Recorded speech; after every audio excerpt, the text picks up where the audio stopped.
Hey everybody, it's Chris Kresser. Welcome to another episode of Revolution Health Radio. This week I'm going to answer a question from Adam. Let's give it a listen.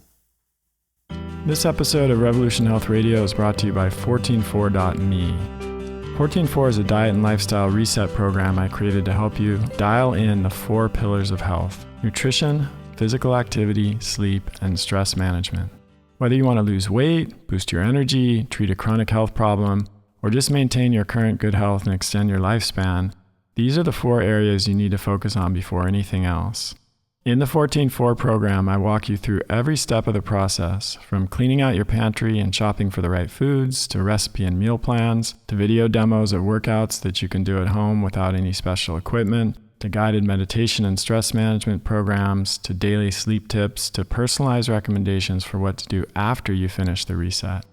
144 is a great option whether you're just getting started with this stuff or you've been on the path for a while. In fact, I do a 144 myself 3 or 4 times a year to hit the reset button and give myself a boost. To learn more about how 144 can help you achieve your health goals, head over to 144.me. Okay, now back to the show. Dear Chris, I am hoping you could do a podcast on how to treat anxiety. I have a long history of anxiety, and presently my neurologist thinks it is the primary cause of the chronic tonic seizures I have had on average once a year for the past 12 years. This is also based on the fact that no test from an orthodox medicine perspective has been able to find a cause or trigger for these seizures. I was also a vegetarian for 9 years, who has just decided to begin eating seafood and fish oil supplements, in part because of my recent discovery of your blog and your podcast.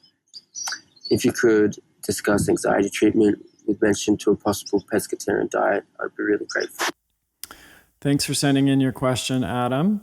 It's a question we actually get quite often, so I wanted to address it during this episode. And it's also a good question to look at because it illustrates some really important general principles regarding functional medicine, which, as many of you know, is, I believe, the most effective approach to dealing with chronic health problems, including things like anxiety and depression. In the conventional understanding of anxiety and depression, the idea is that it's caused by an imbalance of neurotransmitters in the brain, and then the treatment involves medications that increase the availability of those neurotransmitters, or at least have some effect on those neurotransmitters in the brain. So, for example, if someone has depression, they take SSRIs that alter the availability of certain neurotransmitters in the brain. With anxiety, it's more a question of reducing the production of certain substances or increasing the production of other substances that can lead to a reduction in anxiety. And I think there are cases where these medications can be useful and perhaps even life-saving. So I wouldn't argue that they don't play any role at all. However, in functional medicine, we're always trying to get to the root of the problem and address it at that level instead of just suppressing symptoms. So one of the analogies I've used a lot in the past, you've probably heard it a few times if you've been following my work for any length of time, is if you have a rock in your shoe and it's causing your foot to hurt, you could take Advil or any other painkiller, and that would certainly reduce the pain, but obviously that's not a great long-term solution. The best option there would be to take your shoe off and dump the rock out, and that's really what we're after in functional medicine. So when we think about anxiety and depression through a functional medicine perspective, we want to consider what are the underlying causes that lead to anxiety in the first place, in this particular case with Adam's question. Because even if anxiety is caused by an imbalance of neurotransmitters in the brain, it's what is causing those neurotransmitters to go out of balance in the first place. And they didn't just go out of balance for no reason. I mean, as human beings, we're designed, anxiety is not our natural default state. I mean, certainly fear in some situations is appropriate from an evolutionary perspective.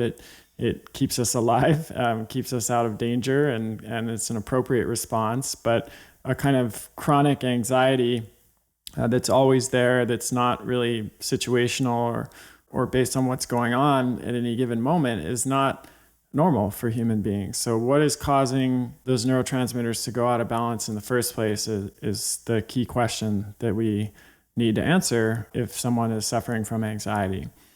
So I'm going to kind of approach this as if a patient had come to see me, or Adam, you'd come to see me in the clinic. And of course, I don't have any laboratory test results, and so I can't make any specific recommendations, but I can tell you what I would do, what I would look at, and I can give you some ideas for your own exploration, and then some things to try in the meantime while you're, taking a closer look at some of these mechanisms that may be contributing to the anxiety. So the first place we're going to look, which may not surprise you again if you've been following my work for any length of time, is the gut. There is a huge and growing every day body of evidence connecting the health of the gut to the health of the brain. In fact, there's a saying in functional medicine, fire in the gut, fire in the brain, which means that if you have inflammation or parasites or small intestinal bacterial overgrowth or fungal overgrowth or dysbiosis in the gut, then that is going to produce an inflammatory response that in turn affects the brain and can cause inflammation and a whole bunch of other problems in the brain.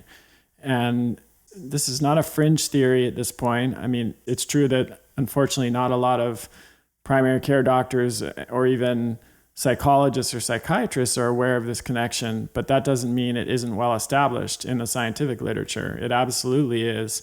And in fact, it's been known for almost 100 years, going back to some research that was done at Duke in the early 1930s and 1920s, connecting the gut and the brain and even the skin in this axis, the gut-brain-skin axis, which I've written and spoken about before. So the other thing is that there's more serotonin. There's about 400 times more serotonin, which is a key neurotransmitter, produced in the gut than there is in the brain. So we tend to think of the brain when we think of neurotransmitter production, but the fact is there's orders of magnitude more of certain neurotransmitters produced in the gut than there is in the brain. And in fact, some physicians and researchers have argued that the gut really is a second brain. It's an organ that is essentially an entirely distinct branch of our nervous system. And it's been referred to as the enteric nervous system. It's really just a big bundle of nerves. So it shouldn't be that surprising that there's a strong connection between the gut and the brain, and that dysfunction in the gut can lead to a variety of cognitive and mood and behavioral disorders. So not just anxiety, but also depression. In fact, the most current theory on what causes depression is called the inflammatory cytokine model of depression, which holds that inflammation, whether it starts in the gut or somewhere else in the body, suppresses the activity of the frontal cortex and causes all the telltale signs of depression. There's research linking GI disturbances with Parkinson's and Alzheimer's disease, with ADHD, sensory processing disorder, OCD, and even schizophrenia and psychosis. So there really aren't very many cognitive or behavioral or mood disorders that are not linked to problems in the gut at this point. And I expect that connection will just grow and grow as more research is done. So, working with a functional medicine practitioner, if that's possible, to check for SIBO and parasites and fungal overgrowth and dysbiosis and inflammation is really good step to take if you're suffering from anxiety. If that's not accessible to you for any reason, the best place to start would be my free ebook on improving gut health, which you can get at kresser.com. It's completely free. You just go up to the How Can I Help You section, and the menu that pops out there, you can find the ebook on gut health, and that has a lot of great suggestions for getting started. The second area I would look is called the HPA axis, or the SAS, which HPA stands for hypothalamic pituitary adrenal axis, and SAS stands for sympatho-adrenomedullary system. So that's a lot of fancy words, but in short, what this refers to is the system that governs our stress tolerance and our response to stress. You've probably heard about it in the context of the fight or flight response, which is, when humans are faced with a stressful event, let's say, from like an evolutionary perspective, if we're approached by a predator like a lion. We're out for a walk on the plain and we see a predator. In a more modern context, if we're in a dark alley and someone's walking toward us and we feel our heartbeat increase and blood kind of rushing through our extremities and our respiration increases, and all of these physiological responses that happen to prepare us for either a fight or to run away. These are part of the SAS and the HPA axis. And we don't just experience this acutely, of course. In our modern world, we have chronic stressors like financial stress, relationship stress, work stress, just the stress of daily life that's constantly activating these systems. And what happens when these systems are chronically activated, which they weren't really designed to be, is that it leads to changes in the output of stress hormones like DHEA and cortisol and pregnenolone, which in turn affects the production of many other hormones and neurotransmitters in the body. And so essentially we have a stress response system that evolved in an environment that was more characterized by acute stressors. So, warfare and trauma and predators and things like that. But not really, our stress system is not really designed well for the chronic, low-level, persistent stressors that we face on a daily basis. And that mismatch between our genes and our biology and the stress system that evolved in the environment that humans lived in for thousands of generations and the environment that we're living in now is, I think, and the research supports this, one of the main primary contributors to modern inflammatory disease. So when we think about the HPA axis and the SAS, there are four main triggers that lead to dysfunction of these systems.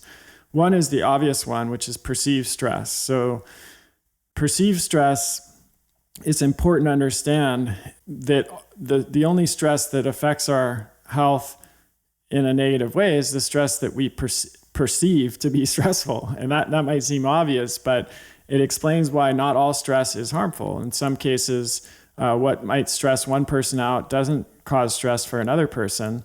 And that's a result of our background and belief system and a number of other factors. But there are a number of factors that determine whether something is perceived as stressful. The novelty of the event, so generally we're more stressed by new things than we are by familiar things. The unpredictability of an event, the more unpredictable something is, the more stressful it is for us. These are the kinds of factors that determine whether something is stressful for us in the first place. So we have perceived stress as a major trigger, then we have inflammation. So this is just a purely physiological thing. If you're inflamed and you have an inflammatory condition like a GI problem like we just talked about, even if you have no perceived stress, that's still acting as a stressor on your body. And the same is true for blood sugar dysregulation, which is epidemic in our country, and also circadian disruption, which is another epidemic that's not commonly recognized.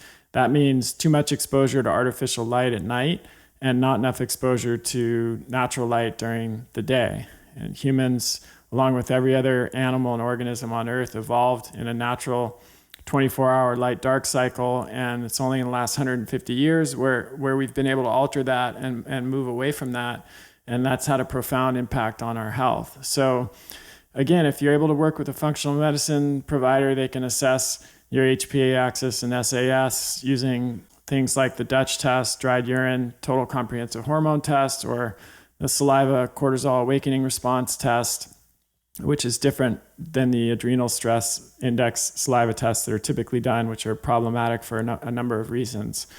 But if you don't have access to a practitioner, or even if you do, you can also just focus on addressing those four triggers: perceived stress, inflammation, blood sugar, and circadian disruption. So addressing perceived stress might involve reducing the stress that you're exposed to, if that's possible, learning to say no, for example, not spending time with people that stress you out if that's possible and you have a choice about it, and then managing the stress that you can't avoid. And that involves things like possibly a meditation practice, a yoga practice, Tai Chi or Qigong, deep relaxation practices, mindfulness-based stress reduction, prayer. I mean, there are any number of things that you can do to approach this. And if you need some support with this, I have my 14-4 program. I have some videos that I recorded of instruction in Tai Chi and also meditation. And there are lots of stuff online that you can find for this too if you need support in implementing a practice like that. But then regulating your light exposure, so not using tablets and other devices that emit blue light at night too close to bed, and making sure you get some bright light exposure during the day, following an anti-inflammatory diet and taking other steps to reduce inflammation, and making sure that you're not eating too many processed and refined carbohydrates, and that you're doing things that help regulate your blood sugar. All of that can play a big role in terms of regulating the HPA axis and the SAS. The next thing we would look at would be nutrient deficiency. There are many nutrients that play an important role in mental health: B12, folate, zinc, copper, EPA and DHA, vitamin D, choline, B6, riboflavin, just to name a few. And several of these nutrients have been shown to be lower on average in vegetarians and vegans than they are in omnivores. And Adam, you mentioned that you had been a vegetarian for 9 years, who just recently had begun to eat seafood and fish oil supplements. And so it's possible that through that vegetarian diet over that 9-year period, you became depleted in some of these key nutrients that play an important role in mental health. So again, if you have access to a functional medicine provider, you can consider getting nutrient testing. Both blood testing and urine organic acids can be helpful for that.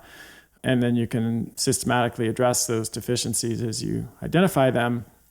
But even without access to that kind of testing, we can just make some assumptions about which nutrients might be low given your symptoms and the connection with anxiety and the history of the vegetarian diet. So we already mentioned them: B12, folate, choline, B6, B2, and zinc. And these are nutrients that are especially important for a process called methylation.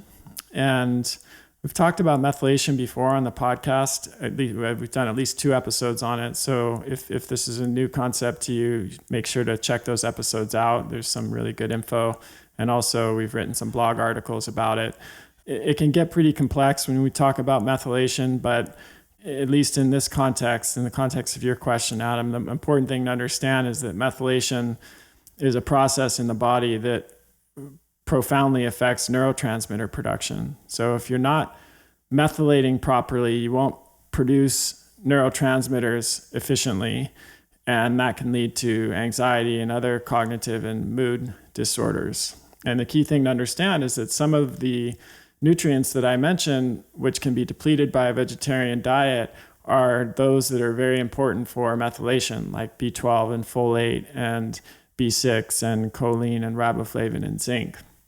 So when you take out some charts that list the nutrient density or the density of nutrients of these particular nutrients in various foods, what you will inevitably find is that the 2 food categories that are the highest in nutrients that are important for methylation are shellfish and organ meats.